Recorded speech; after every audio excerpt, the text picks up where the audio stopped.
தேவனே நான் ஓமதண்டையில்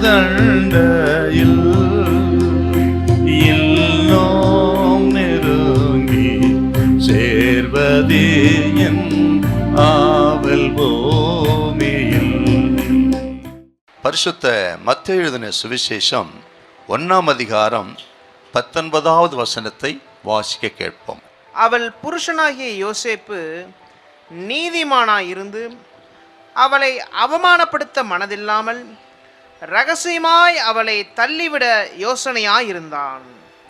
யோசேப்பு அவன் நீதிமானாயிருந்தபடியினால், நீதிமான் என்று சொன்னால் அக்காலத்து பிரமாணத்தின்படி குற்றஞ்சாட்டப்படாதவன், இதுதான் நீதிமான் என்பதற்கு அடையாளம். அந்த காலத்தில் இந்த பகுதி நீங்கள் பாருங்க, இப்படி மரியாளை குறித்து இப்படி ஒரு செய்தி வந்த உடனே அவனிடத்தில் என்ன விதமான பிரதிபலிப்புகள் உணர்ச்சிகள் உண்டானதுன்னு பார்த்தீங்கன்னா, அவன் கோபம் கொண்டான்னு சொல்லப்படலை.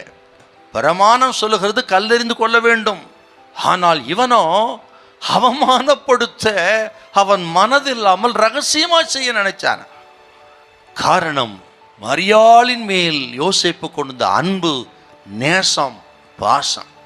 அதுதான் அவளுக்கு தீங்கிழைக்காதபடி, அவமானப்படுத்தாதபடிக்கு அவளை காத்தது காரணமே அந்த அன்பு.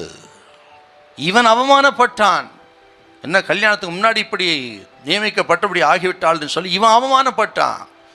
ஆனால் அவளை அவமானப்படுத்த அவன் மனதில்லாதிருந்தான். இன்னும் சொல்லுகிறேன், மரியாள் சாகக்கூடாது என்று நினைச்சான். பாருங்கள், எத்தனை அருமையான ஒரு நல்ல சுபாவம். மரியாளும் நல்ல பரிசுத்த வாட்டி, நல்ல அருமையான கர்த்தருக்கு பயந்தவர்கள். ஆண்டவர் தீமைக்கு ஒப்பு கொடுப்பாரா? ஒப்பு கொடுக்க மாட்டார். குடும்ப வாழ்க்கையில் சொல்கிறேன் பாருங்க, புருஷன் மட்டுமல்ல, மனைவியும் கர்த்தருக்கு பயந்தவர்களாக இருக்கணும். ஆக அன்புள்ளவர்களாக இருக்கணும், சகிக்கிறவர்களாக இருக்கணும், விட்டு கொடுக்கணும்.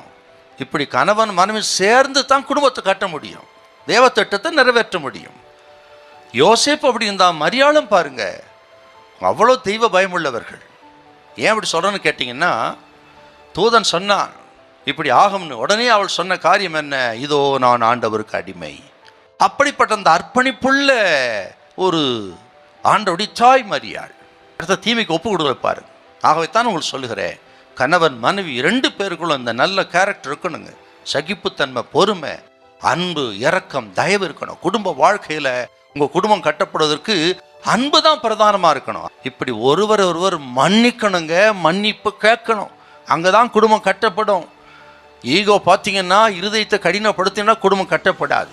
இந்த காலகட்டத்தில் உங்கள் குடும்பத்தை கட்ட வேண்டும் என்று தேவன் விரும்புகிறார். உடைக்கப்பட்டு கிடக்கிற, பிரிந்து கிடக்கிற, ஆக கசந்து கொண்டிருக்கிற, ஆக எப்பொழுது பிரிந்து போகலாம் என்று யோசித்து கொண்டிருக்கிற உங்களோடு கர்த்தர் பேசி கொண்டிருக்கிறார். ஒருவரை ஒருவர் மன்னியுங்கள், ஒருவரை ஒருவர் ஏற்றுக்கொள்ளுங்கள். உங்கள் குடும்பத்தை கர்த்தர் கட்டுவார், கர்த்தர் உங்களை கட்டுவார். தேவ திட்டம் நிறைவேறும். தேவ திட்டத்தை உங்க கைகளினாலே நீங்கள் இடித்து போடக்கூடாது. ஹல்லேலூயா, ஹல்லேலூயா.